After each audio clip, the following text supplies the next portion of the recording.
Whitetail Advantage presents Mysteries in the Timber, unexplained encounters from the wild places.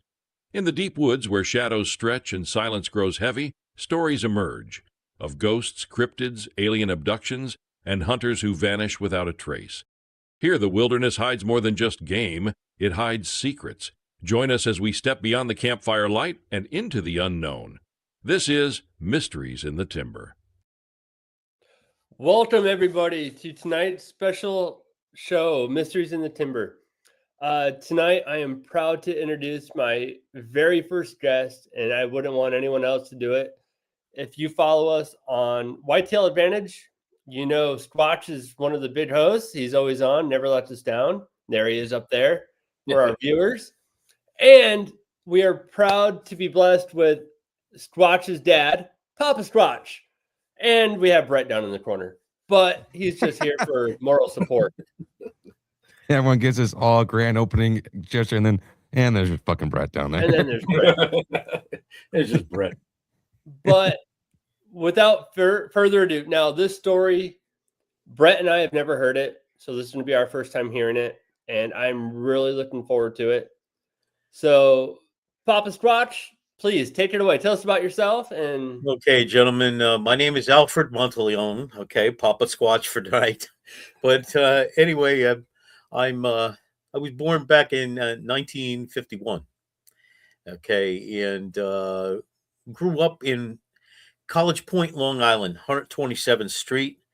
We lived there for until I was almost 14 years old, and there was 8 murders on the block. Right across the street from our house was the bus stop. And my father used to work in Corona, Queens as a butcher in J.C. Bohack. And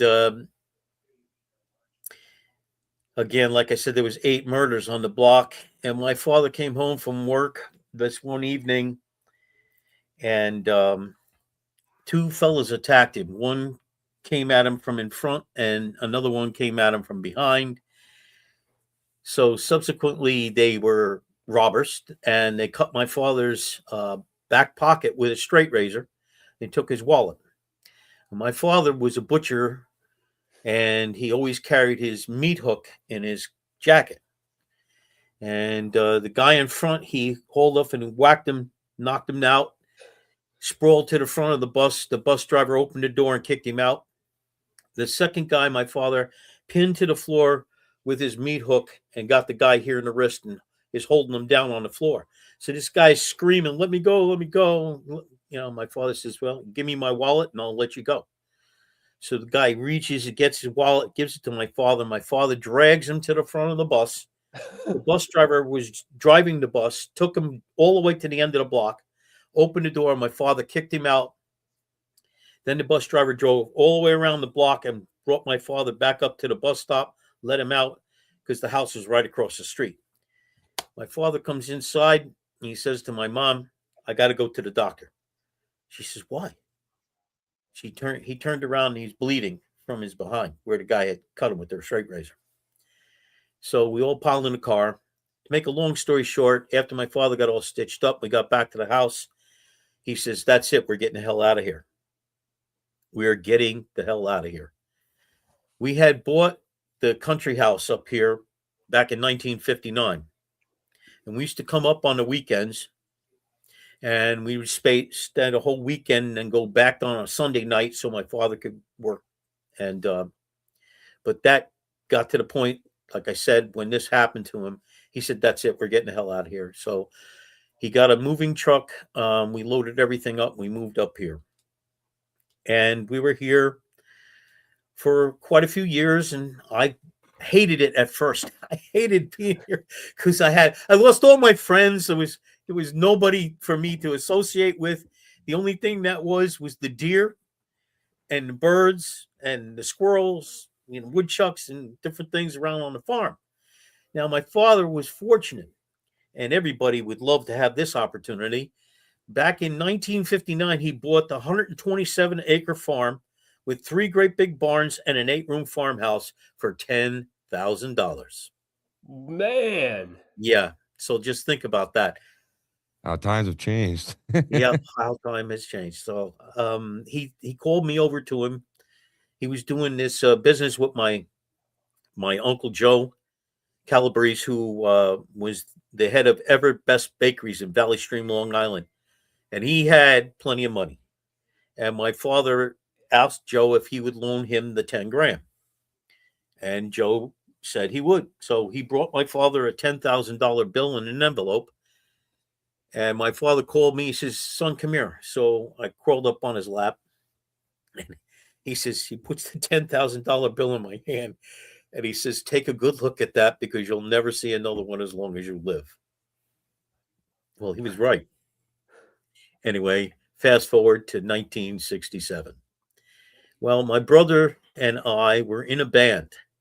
It was a silly ass name. Eddie and the Marshmallow. That was the name of the band back then. I love it. I think it was just the way they named crazy names for band, and the crazier your name, the more work you got. So we wound up getting a gig at Villa Baglieri, which is approximately 5 or 6 miles away from here, and only 2 miles away from where the house was. So we had sold the farmhouse and half the property to my sister and her husband. And we bought a 12 by 64 mobile home, and we had that set up on the other half of the property, which used to be an old apple orchard. And I remember the days of cleaning out all the apple trees, and my Uncle Nick coming with the bulldozer, leveling the property, and they set the trailer up on the on its setup there the way they had it.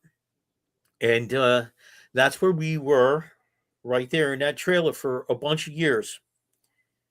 And then, I started to get older and having the band, I needed a new set of drums. I was playing an old Gretsch set. It was a nice set, but it just didn't cut it, So I wanted to get a nice set of Rogers. And I had a good deal for $1,800 for right now. The drum set's worth $11,000. But back then it was $1,800. So, I'm 16 years old, and I can't hit my parents up for this kind of money. So I have to get a job. I have to work. So the villa is only 2 miles away. And, I was in really good shape. And I used to jog to the villa every morning. I had to be there at 6 a.m. Now, the old Papa Bayeri, the guy who was the owner of the villa, he was very, very strict about all the employees. If he told you you had to be there at 6, you better be there at 6. And my job was to put a burlap bag with a string over my neck and walk around with a stick with a nail in it. And I would pick up all the cigarette butts and papers and anything that was on the property laying there. I put that in that burlap bag, took it to the dumpster, dumped it out. Then I had to rake the bocce courts. You know what bocce is?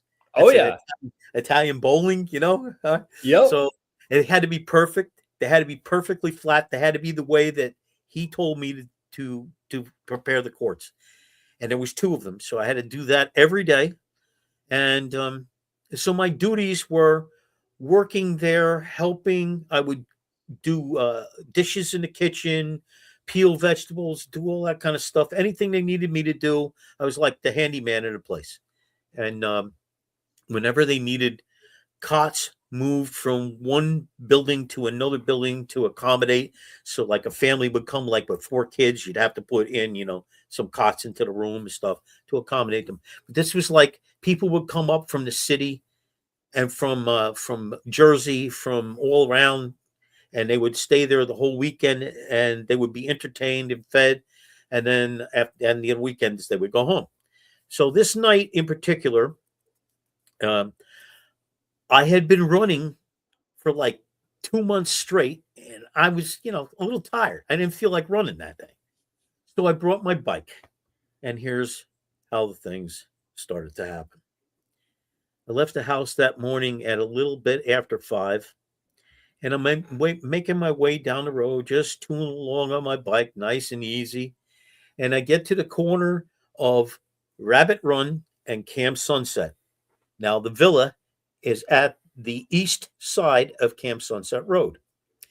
And Rabbit Run is facing north and south. Okay. So when I get to the corner, I start to make the corner to go up a little hill, just a little bit of a little tiny little of a hill. And in the middle of the road, you see this. Oh, wait a minute. See the stag over there? Oh, I can't point to my big buck. He's the big back. buck. Yep. The big buck over my shoulder. Yeah, the big one back there. So anyway, there was a stag in the middle of the road that had a bigger rack on it than that one, but about the same girth as that deer. Okay. And he was standing right in the middle of the road, and he was stomping his foot, looking at me like as if if I took another step or moved another inch, he was going to come at me. And I'm going, whoa, big fella, like that. He's standing right in the middle of the road. And the most beautiful sight you can ever imagine. 40 deer started crossing the road. This is in the day when there was only 2 houses on the road, and ours was one of them. Okay.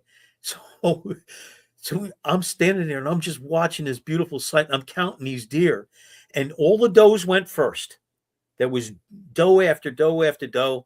Then all the young bucks started going across the road, little racks, little basket racks and stuff like that. They're crossing the road. And then all the fawns.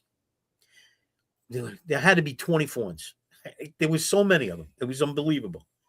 And they were all in spots and stuff. I'm watching as they're going into the woods, and I'm watching this big stag, and he's got his eyes. He's drilling a hole through me with his eyes. And I'm saying, oh, man, what a sight. What a sight. Unbelievable. When all the deer got off the road, then he started walking off the road. But every maybe 10 steps, he'd turn around and take a look to see what I was doing. Then he would go a little bit further, turn around and take a look at me. He did this all the way until he disappeared into the thick brush. So I said to myself, wow, what a sight. That was amazing. Amazing. I never seen that many deer in a herd in my life. Because remember, I'm just a city boy, okay? So here I am. Now I said, oh, shit, I'm late. I got to get moving. So I start pedaling the hell out of my bike, right? I get to the villa just in time. I got my sack on, and the stick, and I'm running around. I'm stabbing all the garbage on the ground, and I pick it up, put it in there, and then I went into the kitchen and did that, so on and so forth. The whole day goes by, moved cots around, I did this and that. Then the evening comes, and we played in the band. Okay, and every midnight we would play Old Lang Syne. The people would have their last dance for the night. They'd all go their own ways, and we'd pack up for the night and be done. So I went back to the bunkhouse, and I got out of my tuxedo that I had in the locker. I put that in the locker. I put on my shorts and my t-shirt. I went outside. I got on my bike. Beautiful moonlit night. I mean, just gorgeous, beautiful moonlit night. And I'm just relaxed as all get out. And I'm just tooling my way, to make my way home. And we have, right now, it's called Central Hudson Power Line, where they crossed the road. They crossed Camp Sunset Road. And the power line goes from north to south. And so when I got to the place right where the power line goes across the road, there's a big oak tree, has to be about 3.5 feet in diameter on my right hand side. So I hear this crashing in the woods. I said, oh man, it's probably that herd of deer. So I just stopped. Excuse me. So I hear the crashing coming, and then all of a sudden when I stopped, it stopped. So I just standing still. I'm waiting. I'm being patient as I can. And after about 20 seconds, I hear it. Whoop, whoop, whoop, whoop.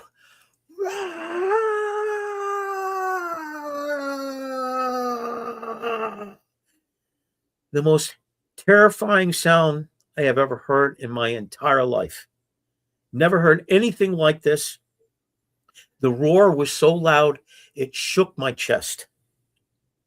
Have you ever been quick question? to a lion? You want to ask a question? Was the that noise that it made, was it like a hey, I'm a here type of noise, or is it like a hey, get out of my area type of noise? It's like, hey, get out of my area type of noise, and you'll understand why in about 10 more seconds. Okay. Perfect. It literally scared the living hell out of me. Okay. Now, being a rocker, being a drummer, I had my hair down to here. Okay. My hair was long, and, just that's the way most of the kids my age in that day did, especially if you were a musician.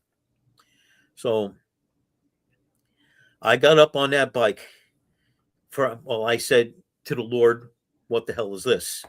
And I started pedaling that bike for everything I was worth. And I'll tell you the God's honest truth.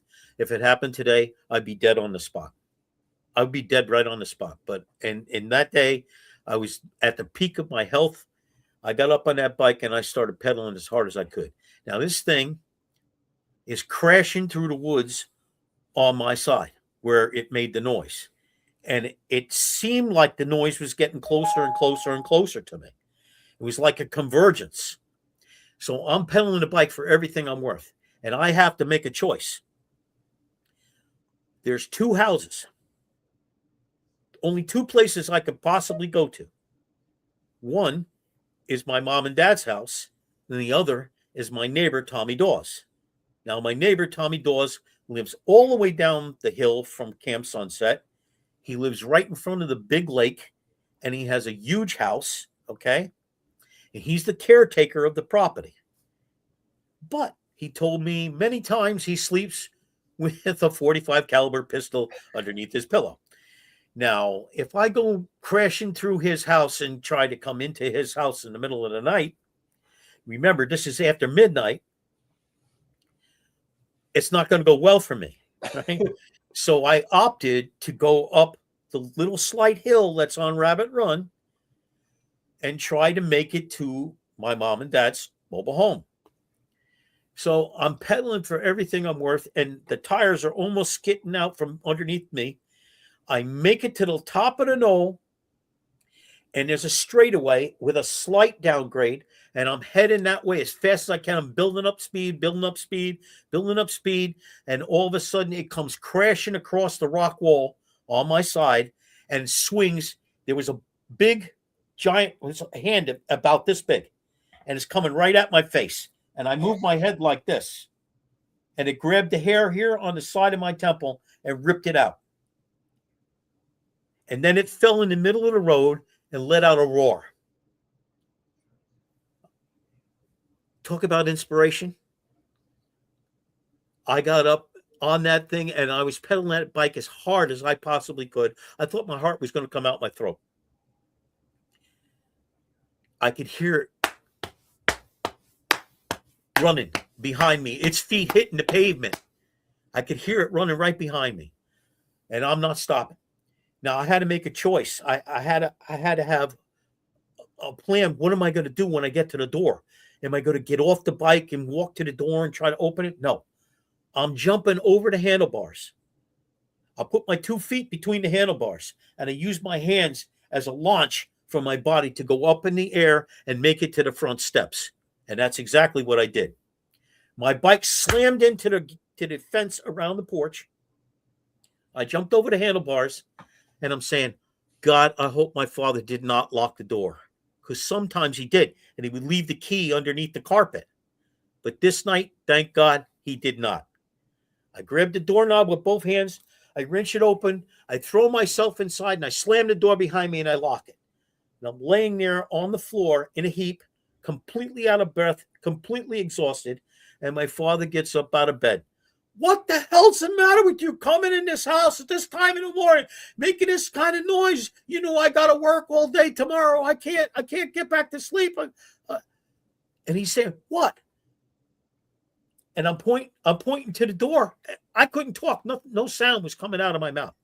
Nothing was coming. I tried, but I couldn't get a word out at all.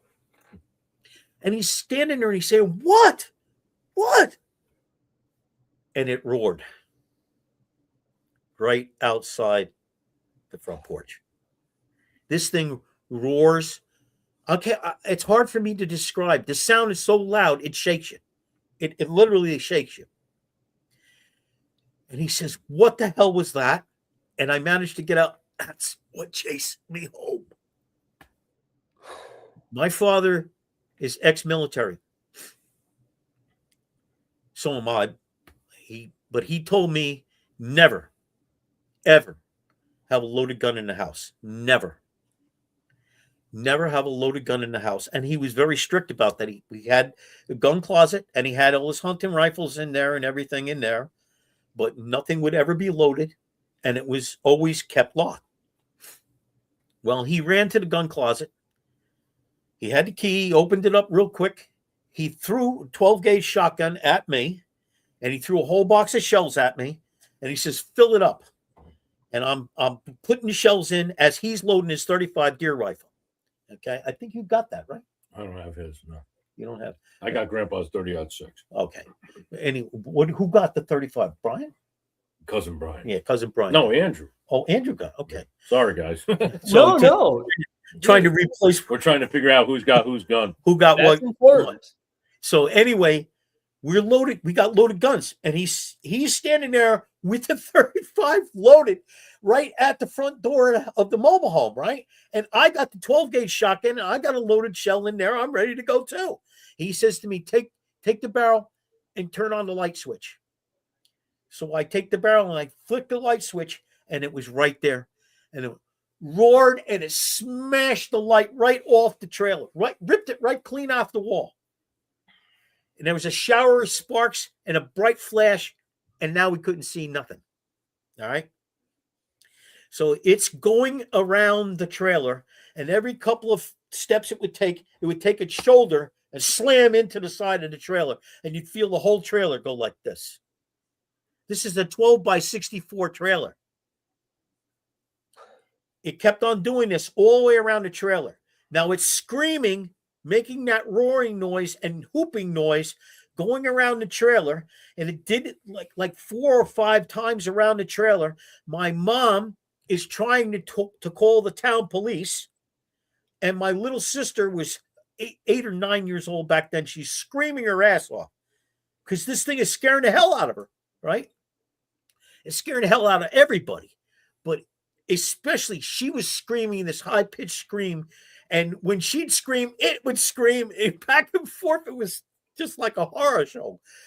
My mom finally grabbed my sister, put her hand over her mouth, and held her up against her.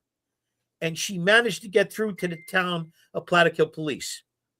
Now, the town of Plattekill Police, we could hear she's saying, "We're being attacked." My mom is screaming in the phone. "We're up on Rabbit Road." And she tells them what our address is. And there we could hear the police car coming from the town police department because it's only 2 miles away. We could hear the cars with the siren coming. Meanwhile, this thing is going around a couple more times, nudging the trailer, grunting, making all kinds of noises. And it hears the sirens. And it goes off across the street. And it was like this. Snap. Snap. What the hell's the snap? Well, I didn't know what the snap was until the next day. Sapling trees about maybe 3 inches in diameter. It was using them as ski poles and snapping the tops off when it went up the hill. Okay. So now the cops come in the house. They're talking to my father. My father knew the one guy was Bobby Riley. Bobby Riley, and the other police officer's name was Arul. He was a Spanish cop from Plattekill. They needed to have a bilingual cop because we had a lot of Spanish people moving into the town back then, and so they had to have that. And the guy was a great guy, wonderful guy. I don't know if he's still alive or not. Anyway, that's a long time ago. But I'm sitting there at the kitchen table, and I'm still exhausted. I'm still completely. My father's talking to Bobby Riley, and he's telling him what then Bobby comes over to me. He says, "Can you tell me what happened?" And I had my hands oh, like this. I had my head in my hands. And I looked up at him and he says, oh, he said, you're bleeding. And I said, I didn't even know I was bleeding. But all the blood was running down the side of my face right here where it yanked my hair out. And he asked me what happened. And I says, all I could tell you is I got to where the power lines are, and this thing screamed at me and chased me all the way to the front door. So this is 1967, guys.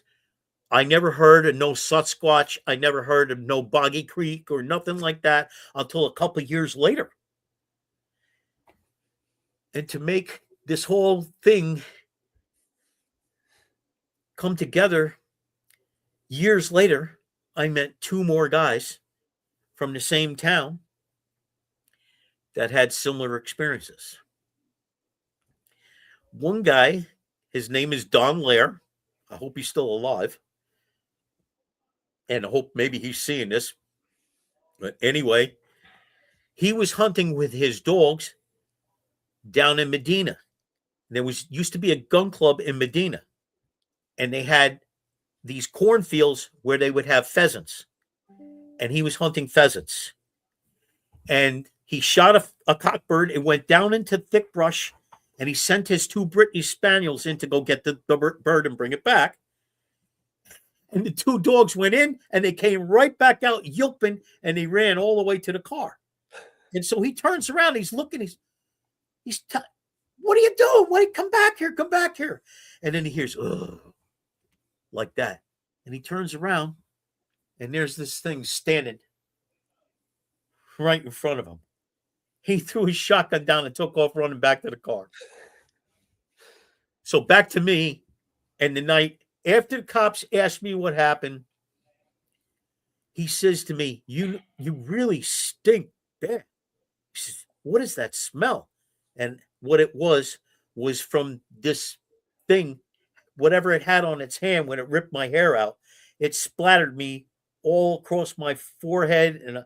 But I was too scared to even notice any smell. I was in shock. I really was in shock.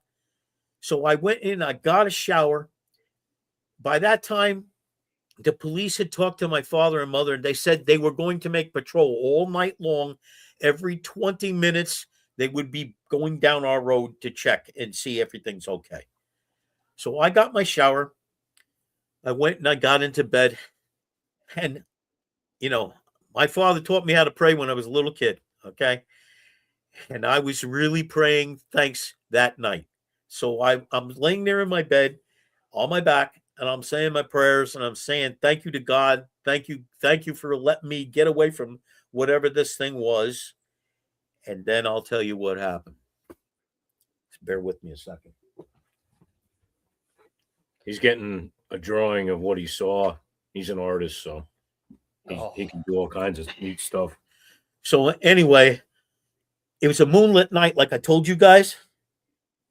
And I happened to look out my window off my my right shoulder, and this is what I saw.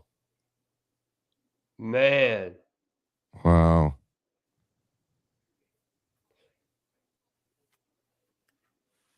Wow. Now, to put this into perspective,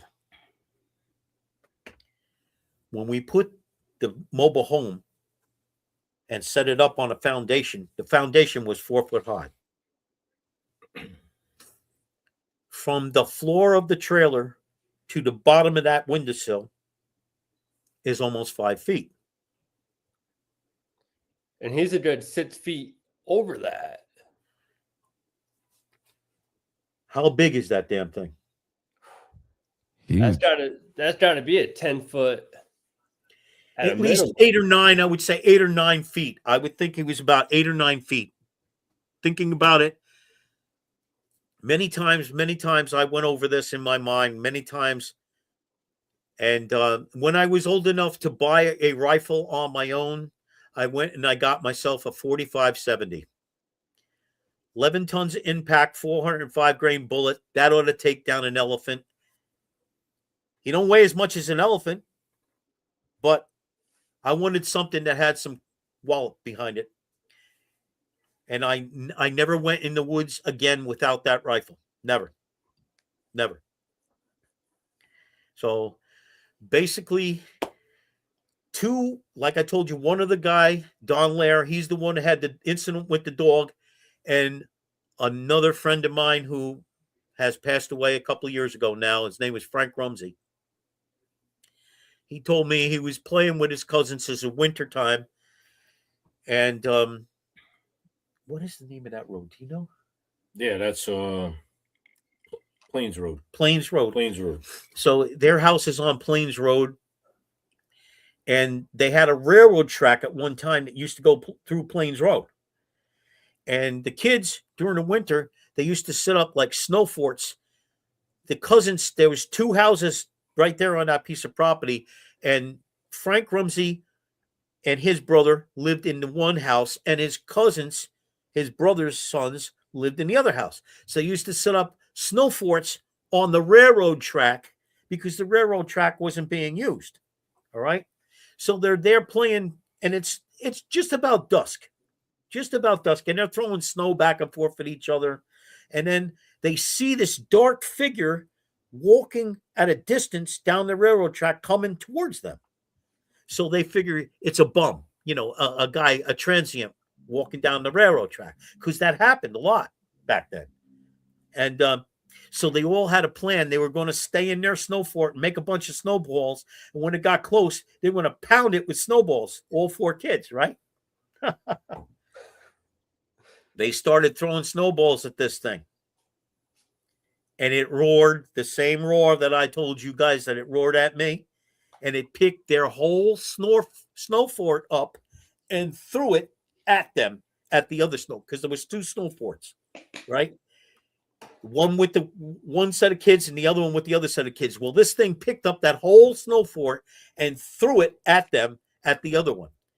So the kids ran like hell up to the house, crying and screaming that, this thing scared the hell out of him. So the father, he figures, Frank Rumsey Sr., he figured, I'll fix this son of a, you know what? I'll go out there with my 12 gauge. And so he walks out there with his 12 gauge. And to get to the railroad track, you have to walk between 2 barns. So he's walking down the path to get to the railroad track. And this thing is right there where the kids had the snow fort. And he looks at it. He looks up at it like this. And it screams at him. And he threw the shotgun up in the air and took off running and went back into the house. Now, that's my experience, guys. This is what happened to me. Many times I thought I heard things in the woods. And so I'm so, shell shocked. Even to this day, if I hear something in the woods, it's not good for me. I start to get the heebie-jeebies from it right away. But that's what happened. That's the story. That's the God's honest truth, guys. Well, first of all, I want to say thanks for your service. That's from one veteran to another. Thank you. Thank you. And hearing that story, first of all, you're lucky to be alive. That's right. I am. I mean, that is God's given truth right there. Yeah. Right. I got a quick question. Yeah. On the law enforcement side of it. When they came, because you said this was in at 1967, you said? Yeah. And you said that Sasquatches weren't really a known thing at the time, right? I don't know if that for a fact. All I know is I didn't know nothing about no Sasquatch. I never heard of anything like that. Never. Did the officers question anybody in the family if someone hurt you with the bleeding on your head? If what's that? Say again. Did the officers question anybody in the family if someone actually hurt you and said, "Oh, Sasquatch isn't real"? That can happen. He said to me, "What happened?" And I said, and then I remembered that it grabbed my hair and yanked my hair. And the officers it almost took me off the bike, guys. My hair was like down to my shoulders, and it grabbed a handful of my hair. Thank God it wasn't enough to take me off the bike, but it yanked my head back. It yanked my head back real hard. I was so scared, I didn't even know I was bleeding. I had no idea until the police officer told me, "You got blood coming down the side of your head." Because as a former officer, I don't know how you would go to a call like that and to believe something like that. Like, a lot of people out there don't believe in Sasquatch, stuff like that. And on the law enforcement side of it, you got to look at things that are black and white and not believe in the mystical things that we do. And He to go probably to a wouldn't have call like believed that. me being a kid, but he Yeah. definitely believed my father. My father knew him since he was a baby. And my father was not a bullshitter. And Bobby knew that. And so when he heard my father tell him that this thing was screaming, bouncing off the trailer, and knocked the front light off the front of the trailer, and they saw that, they believed it. And that's why they came back every 20 minutes that whole night. Every 20 minutes. You think I got any sleep that night, guys? You know what I did when that thing appeared by my window? I didn't stay in my bed. There's no chance. Reached through that wall. The walls are only that thick. It could have reached right through that wall and snatched me out of the bed. I went like a snake. I slithered out of the bed and I wormed my way up the hall, and I slept on the couch in the living room with the 12-gauge shotgun loaded on my chest all night long. I'll say this. I genuinely, and I think we talked about this on the show, Johnny, was you generally hear more about Sasquatches more out in like the Oregon, the Washington area, not as much as you do up in the Northeast, as you do compare to the Northwest. No, at least that's what I think and believe. You hear about it everywhere, and this happened, and I just had to look it up real quick because the classic Bigfoot video that you see where he's walking through the creek, that actually came out in 1967. And it was shortly after that was when it was on that was first aired on a television show. I can't remember the name of the show now, but that's where the first American introduction to Bigfoot or Sasquatch started to happen. But man, the way you tell that story, I was getting chills listening to it. Yeah, that's creepy. I still get nauseous every time I think about it because I was that close to death. I was that close to death. If I didn't move my head to the side, he would have took my head clean off my shoulders. I don't doubt that. That is unbelievable. And you know what it did? It lunged. Here's what I know. It didn't run at me. It jumped over the rock wall because we had these big 4-foot-high rock walls on both sides of the road back then. So it jumped over the rock wall. So it was like lunging through the air to get me. That's why when it hit the road, it went, let out a horrible roar. And then I heard it get up and I could hear its feet running on the road behind me. Johnny, you would know more than this than I would. Have you heard stories of where people have had physical contact like that, like Bob Squatch did? Because you hear a lot of stories where people like they hear the rock throwing and they hear the grunts and stuff like that. You hear stories about it, and listening to your story, it's terrifying. It's not only terrifying, but you're so lucky to be alive. I was a 16-year-old kid. I weighed 110 pounds. I was 110 pounds.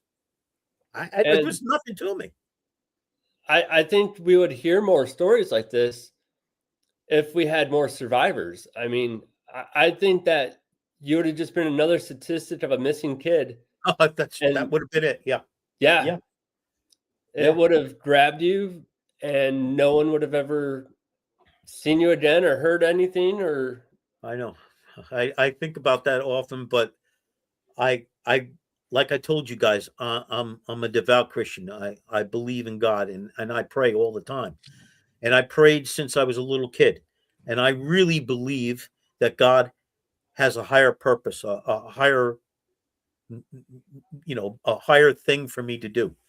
And I'm involved with, Adam told you, I do a lot of things. I'm an inventor. I have 11 patents. If ever any one of my patents hit, I'm going to be the richer than Donald Trump. I just, there's just been, my life is just full of all kinds of stories of things that have happened to me. I almost got killed out in the ocean. I was 22 miles out to sea with two of my friends fishing for bluefish. and we got hit by a tsunami. And the windshield of the boat got snapped off. The boat got filled with water. And my friend who just died last year, his name is Al Gallardo, he dove underneath the water that was in the boat and pulled the plug out as I gave the throttle to the boat and climbed up the back of the wave. And it sucked the water out of the boat. He put the plug back in, and we had one 75-gallon gas tank ruptured. So that all that gas went out into the ocean, and we had one more 75-gallon tank that still had gas in it that didn't rupture. Thank God, but we'd have been stranded 22 miles out in the ocean. So I've had crazy stuff happen to me. Oh my gosh. Yeah, that was a scary one too. Now, anyway, guys, listen. I don't know what else to tell you except for there was 2 other friends in the same time period within 8 miles apart from where I live that had the same encounter with Bigfoot. Now, Don Lair, when he had his, he turned around, the thing growled at him, and he took off running. So I don't know. Maybe it just didn't feel like swiping at him or whatever. It didn't feel like, doing anything to him, but it was out to kill me. It was definitely out to kill me. And Frank Rumsey and his brother and his 2 cousins, that thing didn't kill them, but it tried to kill them with a big piece of snow ice that it threw at them. So I don't know. They say, I mean, I've seen, Bigfoot programs and stuff like that since this whole thing happened to me. Finding Bigfoot and all that. And a lot of times you'll see where the guys, it'll throw rocks at them or it will beat with sticks on a tree, but mainly it's trying to scare them away. But in this instant, it was out to kill me. I know for a fact it wanted to kill me. Now, why? Maybe it hated the sound of my bicycle. Maybe it didn't like the cologne I had on that night. I don't know what the reason it was. But whatever it was, I am definitely sure that this thing wanted to take my head off my shoulders. Okay? Maybe you stumbled upon like his house or something like that in some form or fashion to what he believed as his house area. Its house, but when I found its house, this is really strange. Very, very strange. Massive boulders that are so big that it would take an excavator, a big excavator, to move. And they were set up, is the weirdest thing, there were one huge boulder, and it was like that thick, okay, and up at least 6 or 7 feet high. And they had 4 of them all the way around with an opening, a smaller one on this end, would be the south side. It had a smaller one, and it was an opening, pretty big opening to go into this thing. And it had a huge boulder on top. I don't know how in heaven's name this thing was out in the middle of the swamp across the street from where that mobile home where we lived for many years in it. And I found that years later when I was hunting, and even then I was scared to death to go to the door, to even go to the door. I stayed back far enough to where I just looked at it and I looked to see if I seen anything inside. I didn't, and I didn't push it. That was in the days, guys, before you had cell phones, and I didn't carry a camera in the woods with me. Okay? That was in the days way back, okay? You got to remember, I'm 75. I may not look 75, but I am. You look like a very young 75. That's Thank for you. sure. Thank you. I try to keep myself in good shape, but the years are creeping up on me little bit by little bit. It will So happen.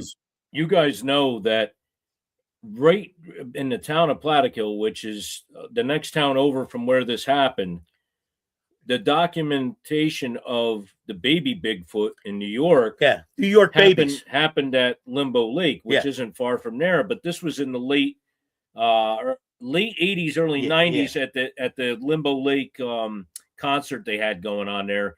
and there was documented footage of a baby Bigfoot. Actually, swinging if from a you limb. go on your phone and type in New York babies, you can actually see that video. Yeah, Really? And you can see this giant Bigfoot allows a baby Bigfoot to come off its shoulder and climb up in a tree so it could hear the music that was being played at the concert. yeah, you can look that up, Johnny. It's online. New York, We're New York gonna- baby, New York Yeah, baby I will- Bigfoot, and that would be in Plattekill, New York. That's No, in Medina. Modena, Plattekill. Medina. It'll come up, either So- one. Right. But and I've told you guys too. I think a little bit. I don't know if I told it on the show or when I talked to you guys. You guys see the pictures of the lake that I hunt behind. Well, there was a story that happened after his situation had happened. Dara. There was a guy having a beer or two with his kid, and the kid was fishing by the lake. And he says, Daddy, look, there's a big black bear on the other side of the lake. And he says, just keep fishing. Stop making up stories. Well, the kid tells him about 4 or 5 times, Daddy, the bear's getting closer. Look. So the guy puts his newspaper down. He says, holy shit, get in the car. That thing was coming around the backside of the lake to see those kids, that kid and that guy. Now, that's the lake where all that happened, and all that same area where I grew up, where he grew up. I hunt. So he's got his trail cameras all in the back. You guys, that's it, Brett. Baby Bigfoot, New York. Yeah. So you guys, I'm furry. I mean, I got the beard. I'm built like a Squatch. But my main thing, my name was Outdoors and More with the Squatch. So think about it. I'm with the Squatch when I'm in them woods. I don't know where he is, but I'm actually with the Squatch. So it has more meaning than me being a Squatch or hunting like a Squatch. I'm actually with the Squatch, Outdoors and More with the Squatch. That's why I came up with that name. And because I told him what happened to me, it's left that lasting impression on him since he was a little baby. Now I'm going to play devil's advocate here. What makes you say that that's not just like some monkey? Did you see the big one? That's not a monkey. No, all on this video, if this is like Squatch said, unless there's a different one that I'm missing, but on this video that I saw, all I see is just this little monkey like swinging from the tree. You got to go wind it all the way back to the beginning, and you can see the Bigfoot walking with it on its shoulder, the baby Bigfoot. The baby Bigfoot grabs hold of a branch and starts swinging on the branches, listening to the music. The BFRO actually came. They came up to Rainbow Lake. I was going to bring that up because I'm on the BFR app right here, and there are a dozen sightings in your county alone. I put in your zip. Hello. Yeah. Yeah, not I me put in either. your zip code, and They're not me. They're not me walking around. No, they're not. It's not our Squatch. But I mean, they go back from 1997, 2006, 2022, 2007, 1970. There you go. That thing's huge. I mean, it goes all the way back, and they're everywhere out there. I'm telling you guys the God's honest truth. Yeah, I just saw it. You saw the big one? Did you see the big one? It's like 0.5 seconds into this. That's right. This clip. It's only you have to watch in the top left. And then you only see the little one after that. This what happened to me.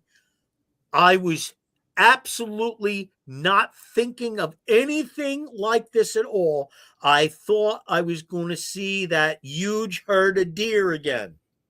Yeah. That's what I thought the noise was when I first started crashing in the woods, because that many deer, they don't care. They make a lot of noise when they're walking like that, And that's you wonder if the deer knew something, and that's why that mature buck was getting them all out of that area. Yeah. Maybe, because they were heading north and this thing was heading south. That night, it was heading south. I was heading towards the west to try to come down to Rabbit Run Road, which would be heading north. Okay. So this thing I was going, excuse me.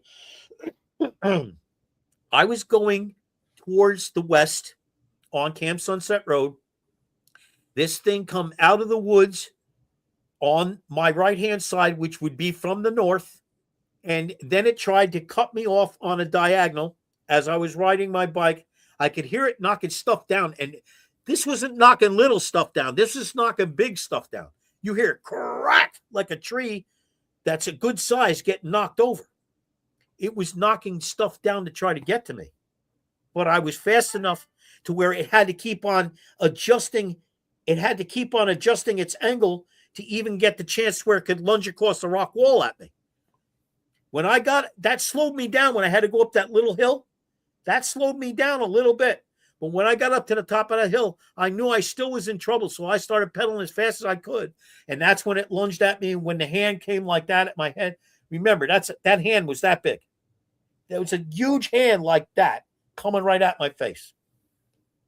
Man. I'm getting chills just thinking about this. And to try to put myself in your position, I can't. If I didn't have that good bike that I had, that bike saved my life. I still have it to this day.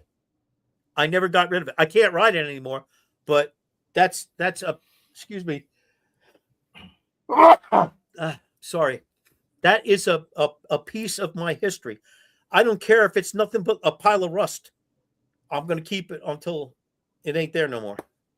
I can't express how honored I am for you to come on here and get this out.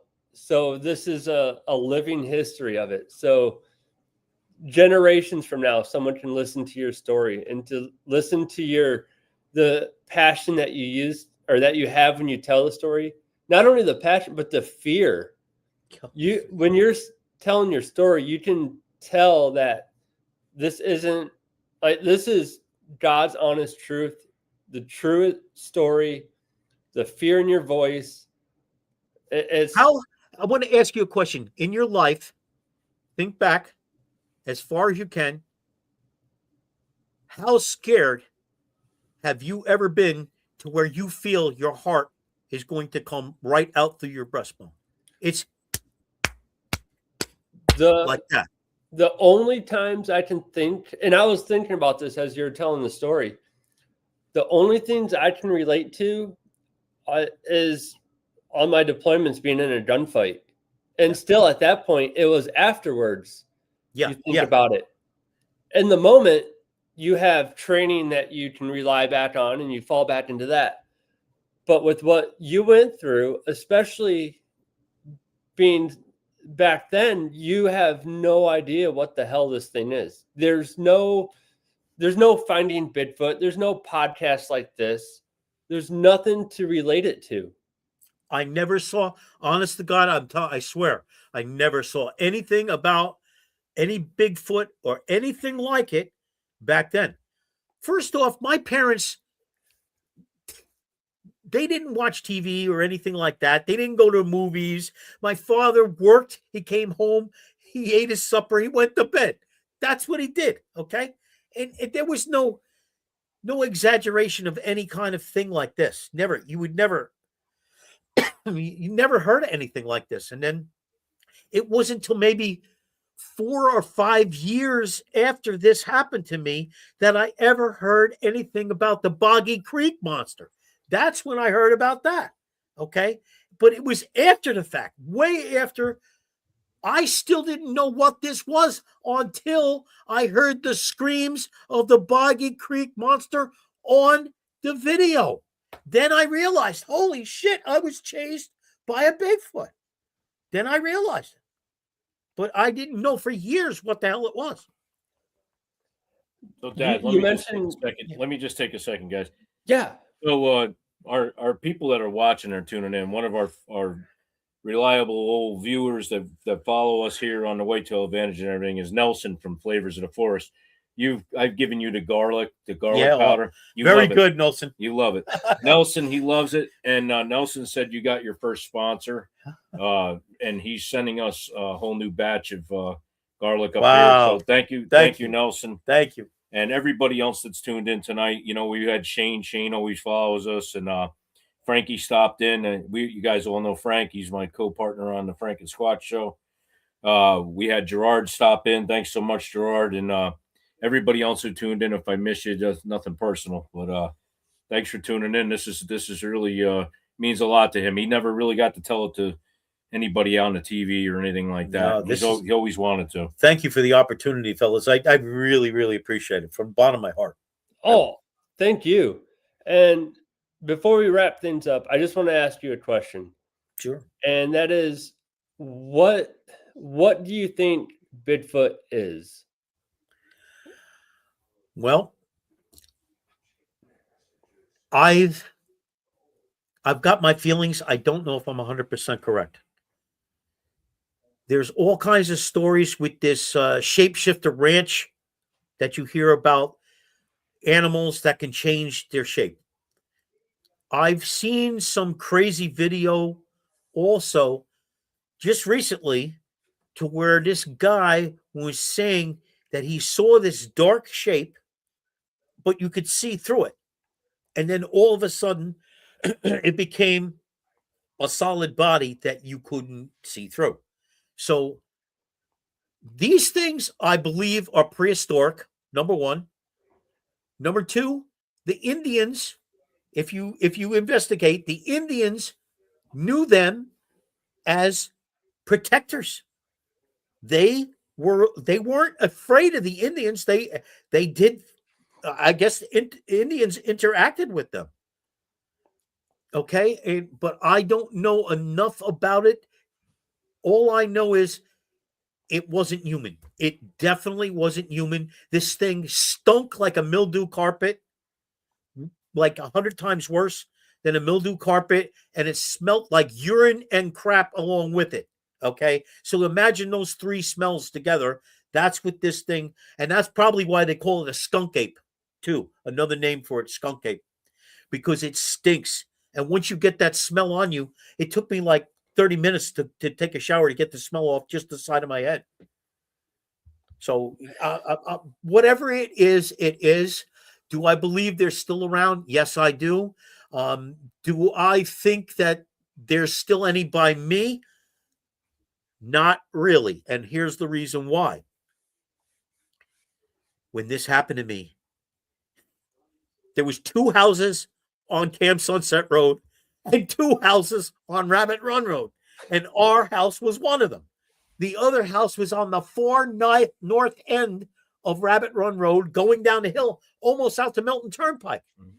So our house, our mobile home, was almost a quarter of a mile from the corner of Camp Sunset to the house. And it would be on the left-hand side. So this will give you an idea. This thing chased me almost a mile and a half, and I managed to get away from it. I was in the peak condition of my life. If it happened to me now, I'd be stone cold dead in a minute. I think any of us would. I think the fact that you were 16, with that, being a teenager, that's absolutely what saved you, for sure. Really do think so. That and the bike. I know I couldn't have done it on foot, but the bike saved. That's why I'm saving that bike. I don't care if it falls apart. I'm saving it. I'm not letting nothing happen to that bike. Unbelievable story. Thank you, guys. I do give you very, very a very big thank you from me, because I get this off of my heart, because I've been carrying my son knows it. Some very close friends know it. Some members of my family know it. My little sister lived it. Now my little sister's still alive, thank God. She was the one that was screaming so bad that my mom couldn't talk to the police officer, even though she dialed the number. My sister would scream every time the guy was saying hello. Well, this is no cell phones, guys. This is a house phone. You got to pick up the receiver and hold it to your head and talk in the mouthpiece. That's in those days, way before any cell phones or anything like that was invented. Well, now your story is going to be shared across the world. Yeah, Thank you, guys. I appreciate that. That's I really hope this, genuinely, from the bottom of my heart, that someone who experienced something like this. And I know there's guys that are afraid to say anything about it because they feel, ashamed that they got to tell somebody this crazy thing that happened to them. Okay. But I told you, I met two guys and I didn't know that they had this experience until they exposed it to me. When they told me, I said, yeah, I had a similar experience. So then I told them what happened to me. And they said, oh, yours was way worse than ours. Yeah. Mine was pretty bad. I would admit that. Yeah. That's a good point, Johnny. I mean, Yeah. there's a lot of stories out there where people actually are willing enough to come out there and say it. What about They're the afraid stories to. of people that are scared to come out there and they feel like they're going to be ostracized for coming out there and telling their story of something similar in those regards? And I that's believe what that's true. And I believe if those people who are out there, if they seen my testimony tonight, they may come forward too. And you may find out, because I have a hard time believing that only 3 of us saw it in that time. I have a hard time believing that. and that's This thing ain't shy, guys. It's not shy. no, they're not. It's not And shy. that's part of the reason why I wanted to start this show, is to get people's stories out there, to have the everyday working man or woman come on and say, hey, listen, guys, I did see something and I've been holding on to it for a while, but it's time for me to tell it. Yeah. And that's what I wanted to create, a platform for people to come on and tell that story and to get it out there so we can have more discussions about this, because it's not always like you see on TV of some giant friendly Bigfoot, like on Harry and the Hendersons, or No. these The things. BFRO, they've had a couple of close calls where they got rocks thrown at them and stuff like that. Yeah. But it always seems to end where there's no resolve to the thing. And I seen a couple of their episodes, maybe a year and a half or 2 years ago, where one other guy was chased. Okay, and it chased him, but it sort of like got tired of chasing him. This thing didn't get tired of chasing me. It wanted to kill my ass, and if I didn't slip out of my bed, I think it would have punched its hand through the wall and dragged me off into the woods. I really do. I believe that 100%. I really do. I feel it in my soul, man. I that's why I spent the night on the couch with the 12 gauge loaded on my chest. When my father got up the next morning, I was still asleep with the shotgun on. He says, "What the hell are you doing here?" And I says, "You don't want to even know. You don't want to know." Yeah. Man. You know what's funny, guys, too? Growing up, because I was a bad kid growing up, like I always was, doing shit I shouldn't have did and whatever. No. Yeah. So Don't I believe always that thought one this was second. I always thought this was a story to like scare me to not like do stuff or whatever. So as I got older and older and older, I mean, my grandfather lived to be 91, so I was in my 30s. Even in his later days, I asked him, and the story is always told with the same enthusiasm, the same truth, and nothing's ever ventured from the way it's explained. And I asked my grandfather, who's pretty much in his last days, I said, "Come on, Pop." I said, "Don't bullshit me. That didn't happen." He goes, "I swear to God, as my witness, whatever chased your father, that happened." He says, "Ask your aunt, ask your uncle. They were all there. Your grandmother even told you that happened. It's for real." So I'm the next generation, and I'm the witness to witnesses that witnessed what happened to him, and they swore to me, swore to God that happened. So I don't know how much more truth there could be. I mean, you hear him tell the story, and I'm going to be 51 the end of the month. That story has never fluctuated any kind of different than what he told you tonight from the time I was a little boy. And you know what? You must think I'm nuts because you hear that growing up. You're going to walk in the woods in the dark without a flashlight and go get in your tree stand. You know how many freaking mornings I almost shit a brick from a damn partridge jumping up in front of me? Grouse. Oh my I mean, gosh. scared the hell out of me. I'm thinking, oh my God, I'm going to die out here. It's funny, Squatch. Yeah. Oh, I'm sorry. I'm telling you guys, that's God's honest truth. I know for a fact, if I was not 16 and in the peak of my condition, I would have never been able to survive. Never. We would have never had this story. No. It's funny, Squatch. I for some reason I can't believe I didn't remember this, but My dad had an encounter with a UFO. Oh, really?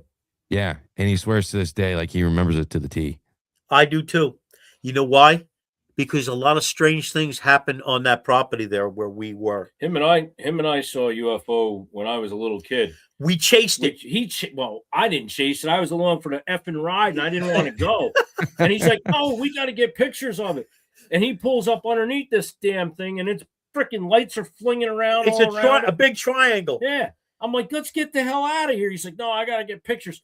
Then that wasn't good enough. We got to go get our cousin who lives on one of the back roads to show him. Yeah. And we're chasing this thing all around, and then it freaking took off. We lost it in Walk Hill. We chased it as far as Walk Hill, but it went toward the Swunga Mountains where there's no road. And we couldn't chase it anymore. So we watched it disappear into the distance.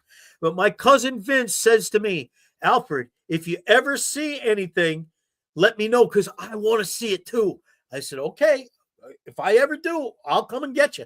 In the middle of the night, we're seeing this thing. It crossed the woods by us. We got in the car. We're chasing it. We get to my cousin Vince's house. I'm banging on the door. Boom, boom, boom, boom, boom, boom, boom, boom. He comes to the door. What? I says, remember you told me if I ever see a UFO, you want to come with me? And he says, yeah. I said, look. He looks out the door. It's right over the top of his mobile home. Yeah. Oh my God. Right over the top of him. He says, holy shit.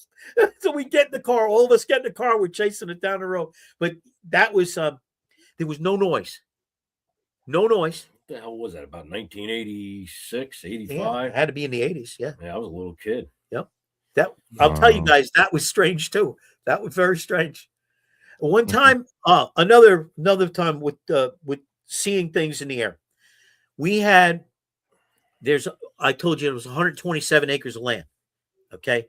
My father wanted to plant corn in a 20-acre plot just down from the house. So when we planted the corn grew beautiful, great big 6-foot-high stalks and everything, but there was weeds too. Okay. So my mom and I were down in the garden and we would work through the week and weed the weeds out, right? We were taking the weeds out with a hoe around the corn. And then we're building the hills up around the corn, right? And it was hot. It was like 10 o'clock in the morning. I go like this. I wipe my brow and I look up and I says, holy shit, what the hell's that? There was these 6 teardrop-shaped things like this in the sky, and they were rotating like this. And they were going along. She says, Mom, what is that? And she looks up. Now, my mom had to be in her 50s back then. She ran from the cornfield all the way to the house, called Stewart Field. This is when the Stewart Field was still an Air Force base. Okay? That's how long ago this was, right? She calls the man, and he says to the old lady, we don't see nothing on the radar. We don't see nothing. So he hangs up the phone. She hangs up the phone. 8 seconds later, 6 Phantom jets come right over the deck, right in front of our house, and they bust the windows out when they broke the sound barrier. Boom! All the glass blew out in front of the house. Okay? Try that. What was that? What were they chasing? Why did they break the sound barrier right over our house? Oh, they were chasing something. Yeah, they were. Yeah, they were. Like I said, a lot of strange things have happened to me. But the Bigfoot one was the one where I had to swallow like 18 times to put my heart back where it's supposed to be. Okay. Well, Alfred, Papa Sprach, I just want to say thank you. You're welcome. This has been intense. It's been, I couldn't imagine coming from your side. Again, I'd never live if I wasn't 16. I would have never been able to survive. Never. We're all glad you did because Adam is a crucial part of the show, and he's a crucial part of my life. Adam, absolutely. He's my right arm. Adam is my right arm. I know he talks highly of you to us. He's my right arm here in the USA, and I have a stepdaughter in Honduras, and she's my right arm there. Okay. She's just turned 30 years old. I got married again 3 years ago, and my wife is a Honduran citizen, and I'm trying desperately to get her here. She wants to come to America. We did everything the right way. And get this, I paid $11,000 already to try to get her here. And they keep on giving us a bullshit story, some kind of crap. And it's ridiculous because we've committed no crimes. I'm doing everything the legal way. I would not try to get her here illegally. I wouldn't even think about doing that. That's insanity. And just if you guys pray at all, please, that I would appreciate if you pray that I can get my wife here. We're supposed to hear by the end of this month whether the final papers went through or not. You'll be in my thoughts and prayers, sir. Prayers go Thanks, out to you, guys. man. I'll let Adam finish up. You guys, thank you very much for this opportunity. And again, if you want to hear something that maybe something else that I've experienced, I'll be more than glad to tell you. I can tell you some funny stories too from when we were kids. Very funny. I cannot wait. I know it's in the works, but I'm gonna be coming out there here before we know it. This year, 2026, I'll be out there in person. Yeah, come visit. Looking forward to it, man. Looking forward to it. We'll share a couple of beers and some stories, and you can pick from the repertoire of different stuff of what's happened to me. I've had a crazy life. I've had a very crazy life. That's an understatement, I'm sure. Brett, you have anything for Alfred here? No, I just want to say thank you, Pop Squatch, for coming on the show. And I know, like I mentioned earlier, a lot of people, there are people out there that are scared to come out there and tell their story. And I just want to thank you for essentially having the balls enough to come out here and say it on a live show like this. So thank you for sharing your story with us. Yeah, you know what? I think if you have to carry something like this to your grave and never let anybody know about it, you may save somebody's life by telling them about something like this. Oh, that's 100%. That's what my thought is. Who the hell knows? You may be hiking, walking through the woods and have something strange start to happen. And you'll think back and say, hey, that guy had he was just too little long on his bike on a moonlit night and this thing started screaming. Okay? Absolutely. Amazing. Well, thank you again, sir, for coming on and telling us this amazing story. Like, I feel saying the story is not doing it justice. Thank you for telling us this life experience. And thank you for your service too. Thank you. Thank you very much, guys. And you guys for your service too. I appreciate it. Well, thank you. Thank you. We were in one thing. In closing, I would like to hope that somehow, some way, and this is very political. I'm sorry if it is. Maybe you shouldn't say it, but I'm going to go and say it. I'm seeing a big difference in America coming back. Okay. I would like to see Donald Trump do up to 2031. Then he, retire in peace, go off into the sunset. But it's going to take him that long to straighten out the mess that was made by these guys. The Democrats just about destroyed the country. We were on the verge, literally, of going into a Great Depression again. And my father lived through that, and he told me about it. And let me tell you what, think my Bigfoot story is bad? Yeah. Oh. All right, boys. Well, I hope you guys enjoyed having you pop on here, and thanks for taking the time out to listen to everybody. And we appreciate it. Like I said, he's told this story since I was a little boy, and it's the truth. And take it for what it is, everybody. And Johnny, thanks for doing the honors of letting him come on tonight on your show. And from him and I both, we appreciate it. Brett, of course, you're at the helm all the time when heading up a Frank and Squat show and Johnny's show here, and we appreciate it too. So thanks so much. Absolutely, Squatch. Thank you, guys, and thank you to all of our listeners out there for tuning in. All the ones who viewed, who joined the live show tonight. That's unbeatable, man. I mean, this is hands down my best episode I've ever had on. And there's going to be some big shoes to follow after that story. Like, that's amazing. Yep. On that note, I just want to say thanks to everyone listening. If you liked what you hear and you want to share your story, Go ahead and find us on Instagram at Mysteries in the Timber. I started that page up, so that's live. You can, submit your story there. Email me, DM me, whatever you have to do. Brett, how can they find you? Typical Whitetail Advantage, Instagram, Facebook page, YouTube.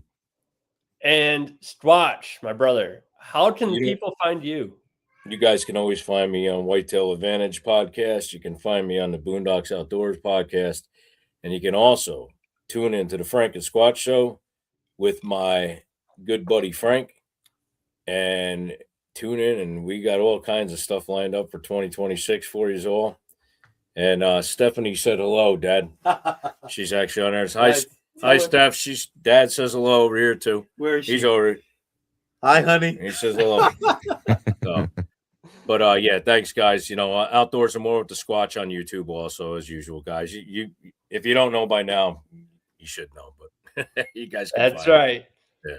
Well, on that note, I just want to say thanks to all the listeners and tune in next time. It's just going to get better from here, guys. So thank you very much. Thank you. You've been listening to Mysteries in the Timber, presented by Whitetail Advantage. If you've enjoyed tonight's journey into the unknown, be sure to follow the show, leave a review, and share it with a friend who loves the unexplained. Until next time, keep your lantern close and never stop searching the shadows.